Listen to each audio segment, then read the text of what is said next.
Hi dears, എല്ലാവർക്കും നമസ്കാരം. പവിത്രം സീരിയലിൻ്റെ നാളത്തെ പ്രൊമോ വിശേഷത്തിലേക്ക് എല്ലാവർക്കും സ്വാഗതം കേട്ടോ. അങ്ങനെ നമ്മുടെ മാഷ് ഇഷ്ടമില്ലാണ്ടിട്ടാണെങ്കിലും അമ്മയുടെ നിർബന്ധപ്രകാരം ഓരോ ചടങ്ങിനുമൊക്കെ വഴങ്ങിക്കൊടുക്കുക. അങ്ങനെ വിക്രവും വേദയും വീണ്ടും ഒന്നാവാനുള്ള കാര്യങ്ങളൊക്കെ സെറ്റ് ചെയ്തുകൊണ്ടിരിക്കുക നമ്മുടെ മുത്തശ്ശി. ഇതിനിടയ്ക്ക് സഹി കെട്ടിട്ട് മാഷാണെങ്കിലോ അമ്മയെ വിളിച്ച് കാര്യങ്ങളൊക്കെ അവതരിപ്പിച്ചു. അമ്മ വിചാരിക്കുന്ന പോലെയൊന്നും അല്ല, വിക്രവും വേദയൊന്നും സ്നേഹിച്ച് വിവാഹം കഴിച്ചവരല്ല, അത് അങ്ങനെ സംഭവിച്ചു പോയതാണ് എന്നുള്ള കാര്യങ്ങളൊക്കെ പറഞ്ഞു.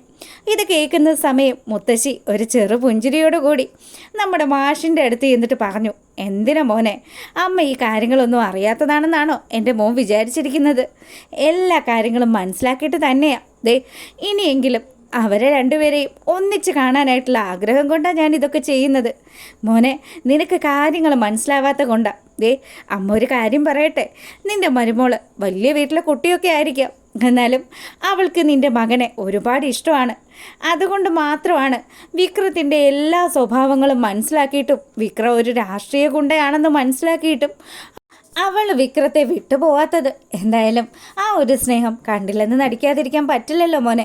അതുകൊണ്ട് എൻ്റെ മോനൊരു കാര്യം മനസ്സിലാക്കണം, ഇനി മുതൽ വിക്രവും വേദയും ഭാര്യയും ഭർത്താക്കന്മാരായിട്ട് ജീവിക്കട്ടെ. അതിനു വേണ്ടിയാണ് നമ്മളെല്ലാവരും ഒത്തുചേർന്നിരിക്കുന്നത്. ഇതെൻ്റെ തീരുമാനമാണെന്ന് കൂടി അമ്മ പറയുക. അപ്പം മുത്തശ്ശിയുടെ ഈ കാര്യങ്ങളൊക്കെ കേട്ട് കഴിയുമ്പം ശരിക്കും നമ്മുടെ മാഷ ഭയങ്കരമായിട്ട് കൺഫ്യൂസ്ഡ് ആകുക. ഇനി എന്ത് ചെയ്യും? അമ്മ ഒരു തീരുമാനം എടുത്തു കഴിഞ്ഞാൽ അതിൽ നിന്ന് പിന്നെ മാറ്റമില്ലല്ലോ. അങ്ങനെ നമ്മുടെ മാഷ എല്ലാത്തിനും സമ്മതം മൂളുക. അപ്പം കമലയും പറഞ്ഞു, എന്തിനാ മാഷെ, പിള്ളേരുടെ സന്തോഷം അതല്ലേ നമ്മൾ നോക്കേണ്ടത്. അവരുടെ ജീവിതം അവർ സെലക്ട് ചെയ്തു, ഇനി എന്തായാലും അങ്ങനെ തന്നെ മുന്നോട്ട് പോട്ടെ എന്ന് പറഞ്ഞു. അതിന് ശേഷമാണെങ്കിലോ നമ്മുടെ മുത്തശ്ശി സ്പെഷ്യലായിട്ട് തയ്യാറാക്കിയിരിക്കുന്ന സദ്യ നമ്മുടെ വിക്രത്തിനും വേദയ്ക്കും വിളമ്പിക്കൊടുക്കുക. അപ്പം പരസ്പരം വാരി ഊട്ടാനും അതുപോലെ സദ്യ ഒരുമിച്ച് കഴിക്കാനും ഒക്കെ മുത്തശ്ശി പറയുമ്പം എന്ത് കഷ്ടമായത്, ഇത് വല്ലാത്തൊരു ചടങ്ങുകളൊക്കെ ആണല്ലോ എന്നൊക്കെ വിക്രം മനസ്സുകൊണ്ട് ആലോചിക്കുക. ശരിക്കും നമ്മുടെ വേദ ഇതൊക്കെ അങ്ങ് എൻജോയ് ചെയ്യുക. അവൾക്ക് ഒരുപാട് സന്തോഷമായി. അവളുടെ ജീവിതത്തിൽ അവൾ ആഗ്രഹിക്കുന്ന കാര്യങ്ങളൊക്കെ ഇപ്പോൾ നടന്നുകൊണ്ടിരിക്കുന്നത്. ഭർത്താവിനെ ഈശ്വരന് തുല്യം കാണുന്ന വ്യക്തിയാണല്ലോ വേദ. അതുകൊണ്ട് തന്നെ അവൾക്ക് ഇത് ഒരുപാട് സന്തോഷമുള്ള കാര്യമാണ്. അങ്ങനെ നമ്മുടെ വിക്രം വേദയ്ക്ക് ചോറ് വാരി കൊടുക്കുക. തിരിച്ചും അങ്ങനെ ചെയ്യുന്ന സമയത്ത് ശരിക്കും വിക്രത്തിന് തീരെയും താല്പര്യമില്ല. നശിച്ച ചടങ്ങുകൾ. അതിൻ്റെ ഇടയ്ക്കാണ് നമ്മുടെ മുത്തശ്ശി പറയുന്നത്, അതെ, ഇന്ന് ഇവരുടെ മണിയറ ഒരുക്കേണ്ടത് നമ്മുടെ വീടിൻ്റെ തട്ടുംപുറത്തായിരിക്കണം. അത് കേട്ടതും വിക്രമൊന്നും ഞെട്ടി. ഈശ്വര, ഇനി ഫസ്റ്റ് നൈറ്റ് കൂടിയുണ്ടോ? ഈ തള്ളക്ക് ഇത് എന്തിൻ്റെ കേടാണെന്നൊക്കെ ഇവ മനസ്സിലാലോചിക്കുക. വേദയാണെങ്കിൽ മുത്തശ്ശിയുടെ ഐഡിയാസൊക്കെ വളരെ നല്ലതാണല്ലോ.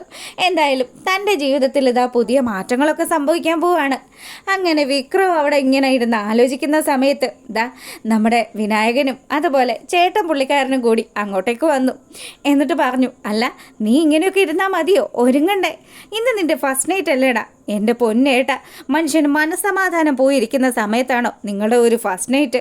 എനിക്ക് ആ വേതാളത്തെ ഒന്നും ഇഷ്ടമല്ല എന്ന് പറഞ്ഞ് വിക്രം അലമുറ ഇടുമ്പോഴത്തേക്കിനും, എടാ, ഇതൊക്കെ മുത്തശ്ശി പറഞ്ഞിട്ടല്ലേ ഇപ്പം ചെയ്യുന്നത്. അതുകൊണ്ട് മുത്തശ്ശിയെ ബോധിപ്പിക്കാൻ വേണ്ടിയിട്ട് ഈ നാടകം തുടർന്ന് കളിക്കാനേ പറ്റുള്ളൂ.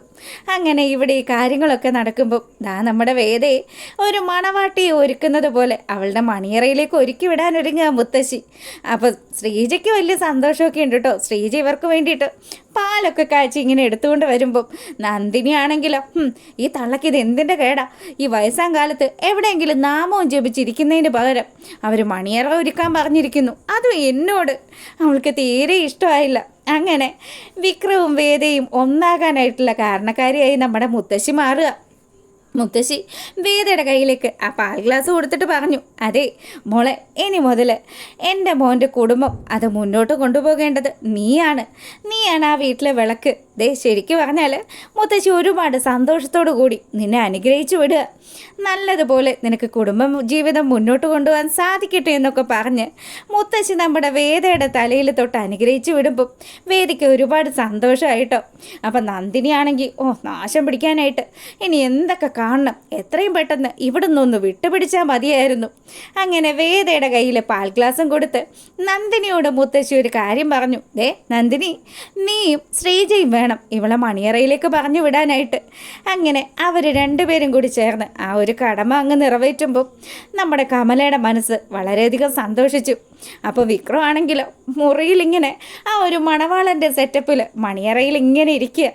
അപ്പം വിക്രത്തെ കണ്ടതും വേദയ്ക്ക് വലിയ സന്തോഷമായിട്ടോ. വിക്രത്തിൻ്റെ അടുത്തേക്ക് വേദ ചെന്നിട്ട് പറഞ്ഞു, അതെ നമ്മുടെ ഫസ്റ്റ് നൈറ്റ് തുടങ്ങുകയാണ്, അപ്പോൾ ബാക്കി വിശേഷങ്ങൾ പിന്നെ പറയാവേ.